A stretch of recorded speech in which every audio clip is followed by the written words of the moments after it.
You're listening to the Baha'i World News Service. Live local house of worship. Naglilingkod kay Bahawi.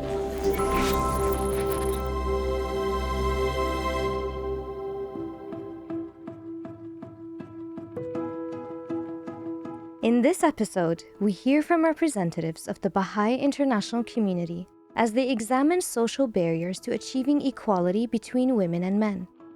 They share insights from Baha'i efforts that are fostering progress by challenging conventional thinking about roles, leadership, and the spiritual foundations of true equality. We hear from Shamona Munilal from the Addis Ababa office. More and more as we include men, then this collective learning process just becomes stronger.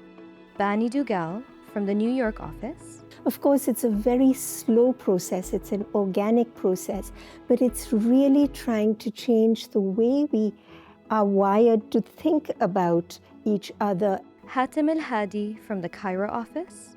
Men and women come together to learn about how to advance our spiritual and material needs in the communities. And Rochelle Bayani from the Brussels office. It isn't just for them to then come to the table to participate in something existing, but really think together with others about how this whole society we're in can look different. From the Baha'i World News Service, this is In Conversation, a podcast series that explores experiences from Baha'i efforts to contribute to social progress, from the grassroots to the international level.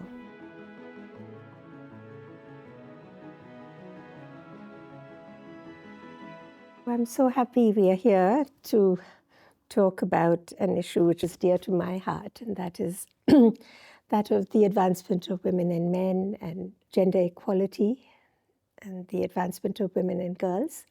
And in all the years that, well, pretty much all my life, I've experienced this issue, even as a young girl growing up in India. No matter if you're educated or come from privilege or not, the inequality that women and girls face is very much something that one is conscious of. But I think by many measures in the past 50 years or so, we've seen an advancement in the status of women and girls. There have been great normative strides, especially since the many conferences. There have been 4 major conferences on women, UN conferences. And so you have these legal standards and normative standards that have been put in place by governments. And then we also have levels of education. We are seeing more and more women being educated around the world and working in professional spheres and in leadership roles, and there's a great deal of advance. But on the flip side, we are seeing a pushback of sorts. Even in countries where we see a lot of what one would say is equality, we are seeing a rise in violence against women, for instance. And this epidemic of violence against women can be seen across the globe. And that's only one. I mean, there are other, there's hate speech, gender-based hate speech, and we're seeing lots of tendencies in some parts of the world. And Shamona, you're a young woman. What was your experience like? So in Africa, from what I've observed from growing up in the continent, is that the entrenched views of women have opened the doors to gender-based violence. Views such as women are seen as vulnerable or weak in nature. And these have been perpetuated by customs and cultural practices. And one can see its systemic impact on governance, food security, and education. And as we know, there's rural settings and urban settings in Africa where gender equality finds expression. In the rural settings, it's the traditional practices that have perpetuated or made gender inequality exacerbated.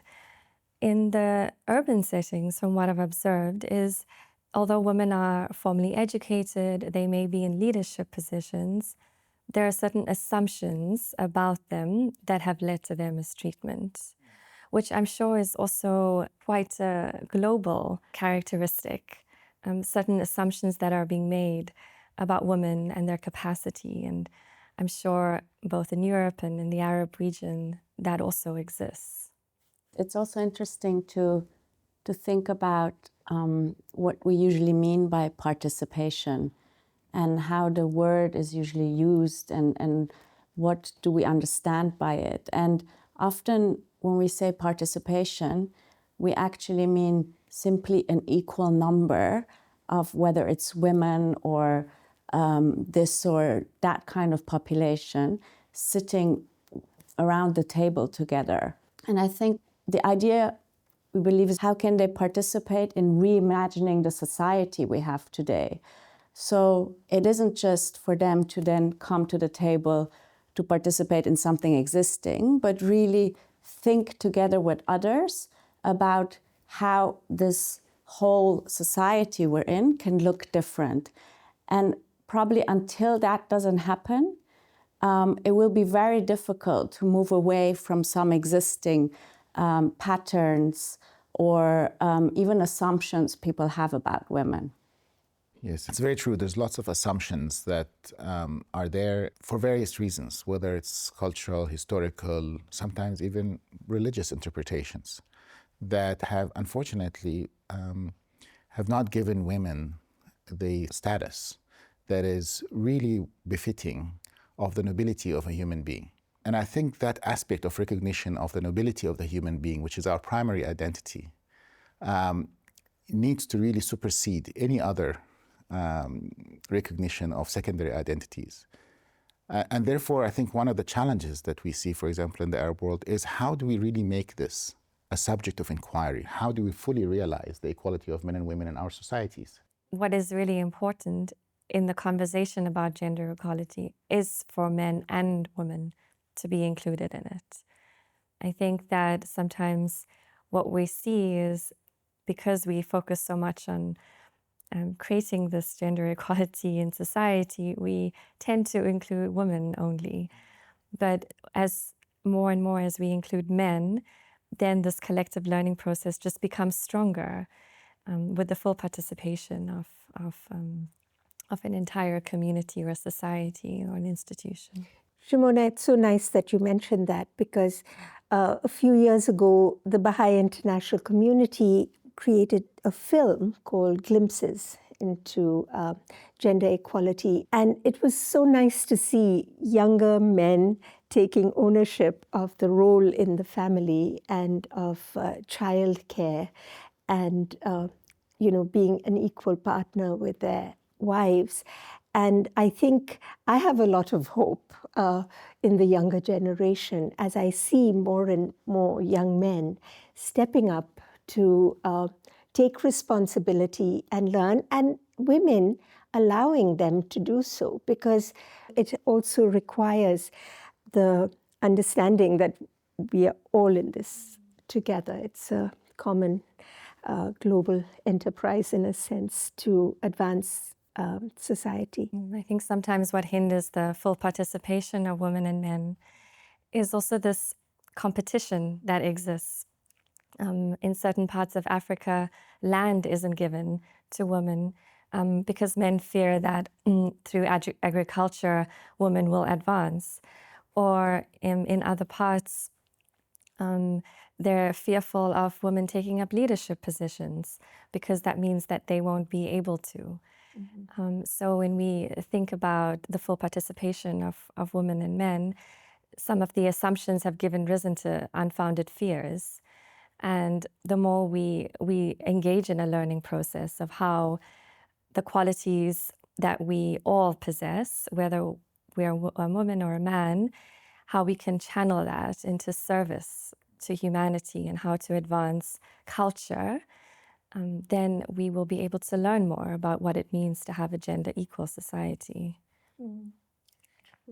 That is beautiful, Shimona, because you're speaking to also this idea of assumptions that we have. And I feel like in the society that we live in, there's certain assumptions that are made, for example, as to what power entails. And around this word power, we have certain qualities that are associated with it. So, for example, to be very assertive is seen as in a certain way.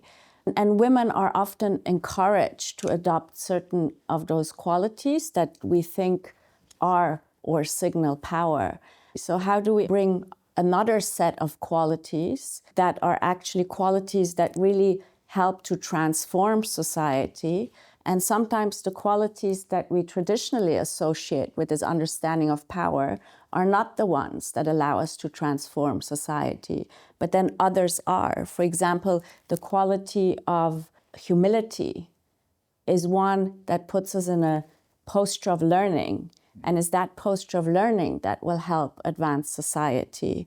The quality of generosity, the quality of seeing capacity in others and maybe sort of stepping back to then quietly allow others to arise or accompany them without being sort of the one seen in the forefront.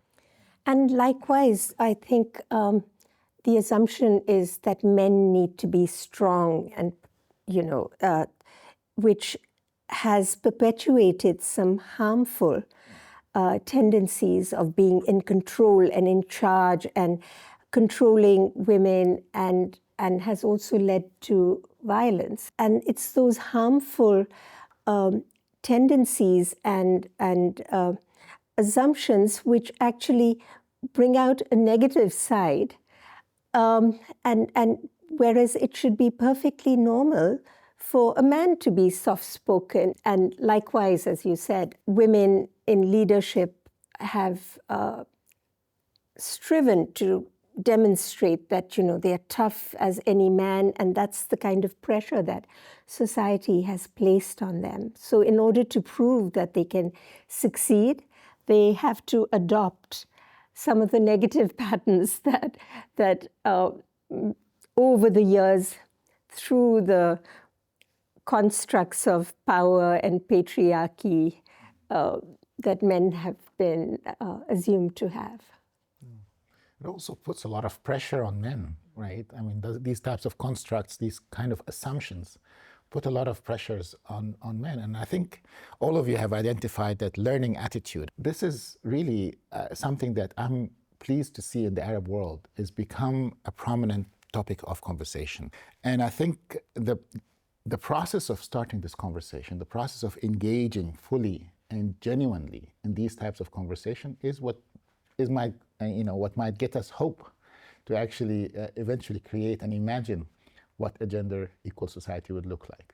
And Vani, you've had a lot of experience at the United Nations. Yes, the Commission on the Status of Women has been deliberating on some of the normative standards that need to be put in place for governments to adopt laws and policies that will encourage the equality of women and men, encourage the advancement of women and girls.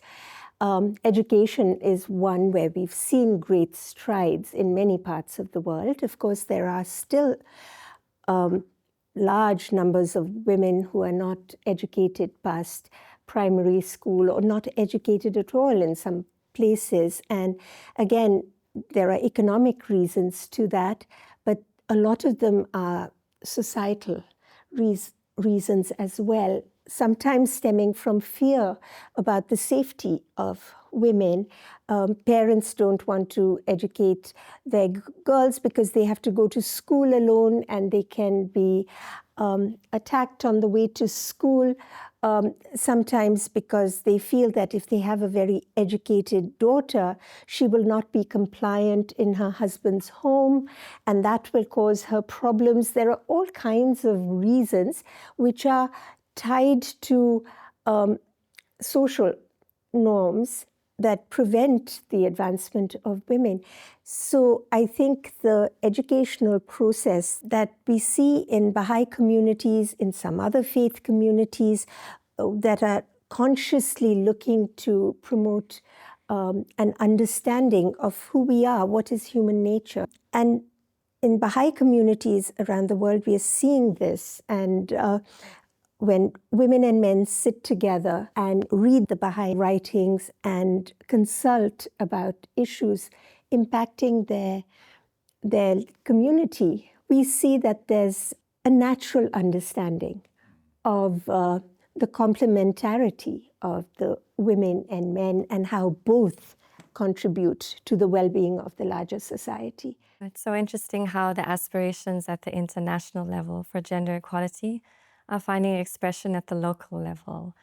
And there, in some settings in Africa, there have been women's gatherings that have taken place. And I'm just thinking about a specific example in Zambia, where a gathering of some 120 women came together to discuss how to contribute to their community. And what was quite profound about this experience is that the men were the ones cooking and making sure that everything in the background was being taken care of so that the women could participate, which, if you understand the context in which that takes place, is quite profound. And it gives hope. It gives hope to a society where we are disgruntled with how the relationships between women and men are playing out. But some of these examples help us to realize that it's possible.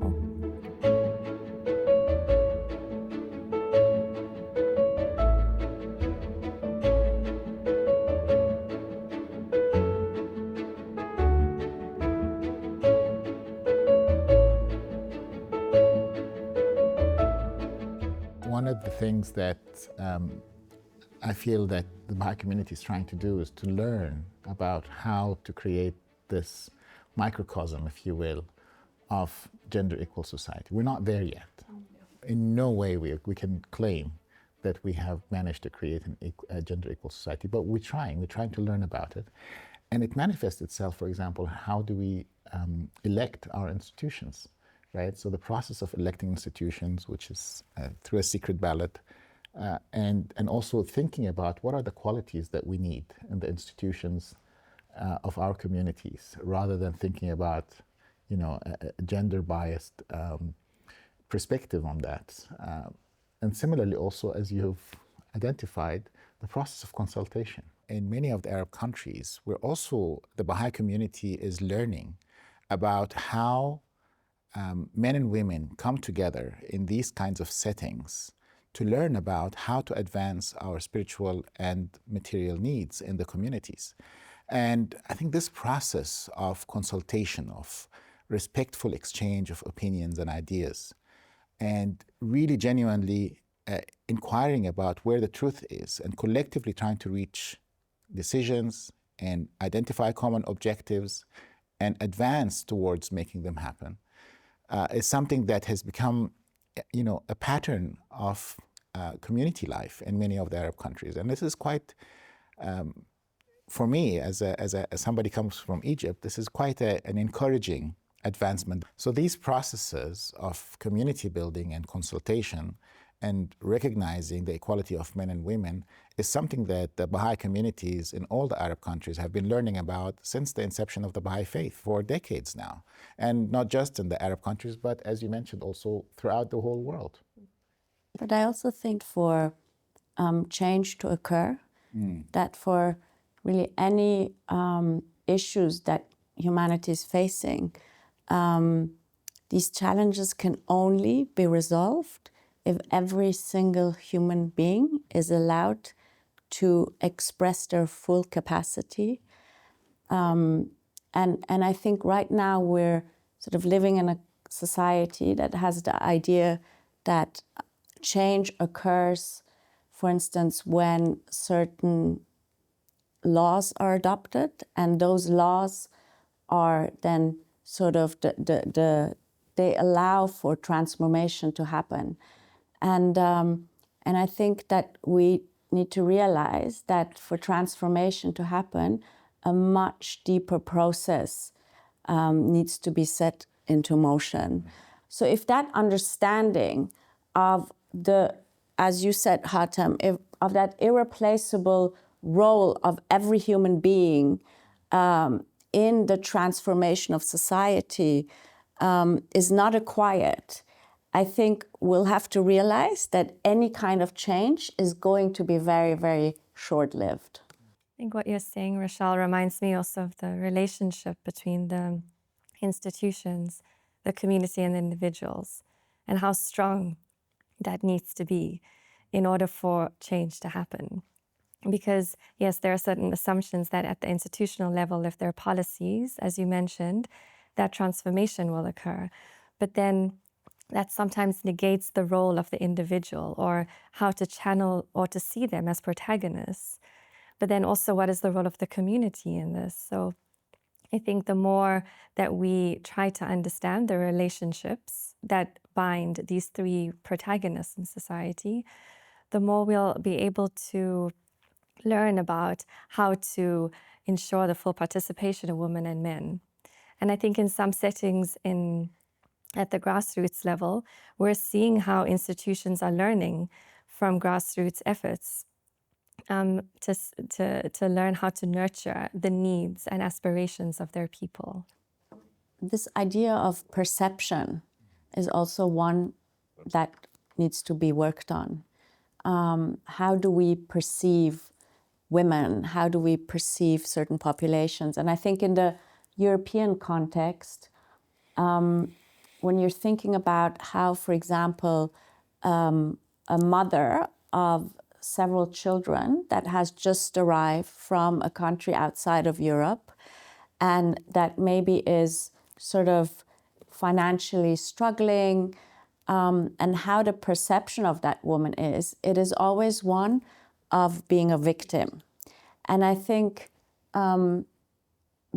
this idea that we have of this particular woman needs to profoundly change, because what we're also seeing, for example, in the grassroots activities that are sort of hosted by the Baha'i community alongside their neighbors and their friends, that same woman is a protagonist that is key in being able to ensure that transformation occurs at the local level. So when we're seeing a woman that maybe sort of on some levels, yes, she doesn't master the local language. Yes, she needs to work 2 jobs to sort of secure a certain income. But that woman is able to do all of that while tending to the needs of the family. And sometimes a lot of women do that on their own. And at the same time, they are the ones that are at the forefront, really in creating collective conversations as to the needs of a neighborhood. And not just to create these collective conversations, but really to then arise and take charge of the identifying of the solutions to those challenges. And I think if we're sort of able to have more and more actors see these women in the role that they're taking, then also, for example, municipal authorities will not just try and see how they can provide for these women, but they will actually see these women as agents of transformation. And they would want to learn alongside these women about how you can address certain challenges in society. I think in Africa, we're actually seeing that a lot with women's gatherings that have been organized by primarily the Baha'i community, where thousands of participants are attending, and not just women, but also men, to really understand, as you said, Rochelle, the reality of where they live and how to address those either challenges or opportunities that exist. Thinking not only of the older generation, but also the younger generation. And the Baha'i community has certain educational endeavors that it pursues for children, for those who are young adolescents, for youth and adults, where everyone in the community is involved in this collective conversation, where spiritual principles and concepts are at the heart of it, not in the abstract, but in really trying to learn how to apply them to the social realities that they live in. And these gatherings have also motivated and influenced local institutional structures, where they're beginning to understand how they can better serve their people. So the more we are able to draw on the insights from not only these activities, but others that many around the world are trying to implement because of this desire to see gender equal societies, the more we'll be able to influence what is happening at the institutional level, at the level of the community, through maybe a process of learning.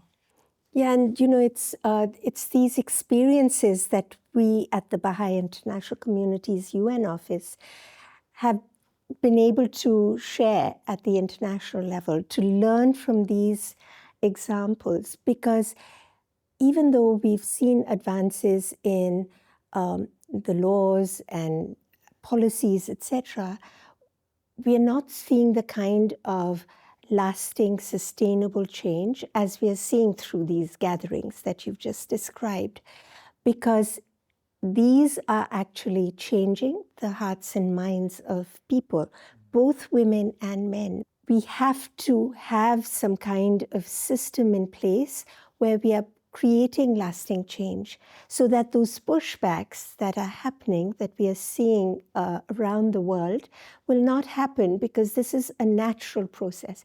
Of course, it's a very slow process, it's an organic process, but it's really trying to change the way we are wired to think about each other as women and men working alongside. And our roles, we are not promoting sameness. It's not that men and women have to be exactly the same and do the same things and have the same qualities.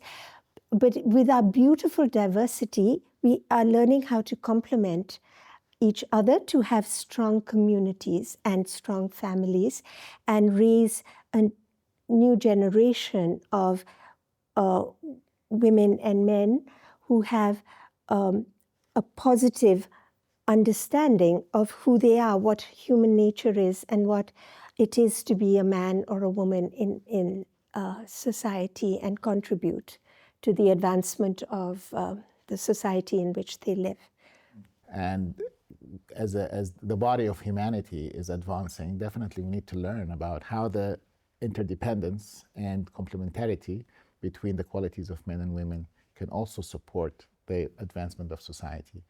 I've had the great fortune of participating in some of these spaces that you mentioned, dear Bonnie, which was in the shape of the Commission on Status of Women, which is the annual conference that takes place at the United Nations and really starts to unpack some of the issues that are holding humanity back from recognizing and advancing the gender equal society. And this year, there's this conversation, of course, around how gender equality is a prerequisite for realizing peace, both at the level of social cohesion, but also with international relations. And this is going to be a very interesting topic of learning. Yes, and this year we are going to commemorate 30 years since the Beijing conference. And at the Beijing conference, there was 600 women and men from around the world that went to Beijing and participated alongside the thousands of other women and some men who were there. And the Beijing conference was the fourth World Conference on Women. Before that, there was one in Nairobi, in Copenhagen, and in Mexico City. And the Baha'i International Community actively participated in all those conferences, took leadership roles, and we continue to contribute to the discourse at the global level. It's so good to see that, Baha'i communities around the world are committed to this ideal of realizing a gender equal society, as you said. Since the inception of the UN, we've been promoting this concept. And in fact, you know, in the over 170 years of the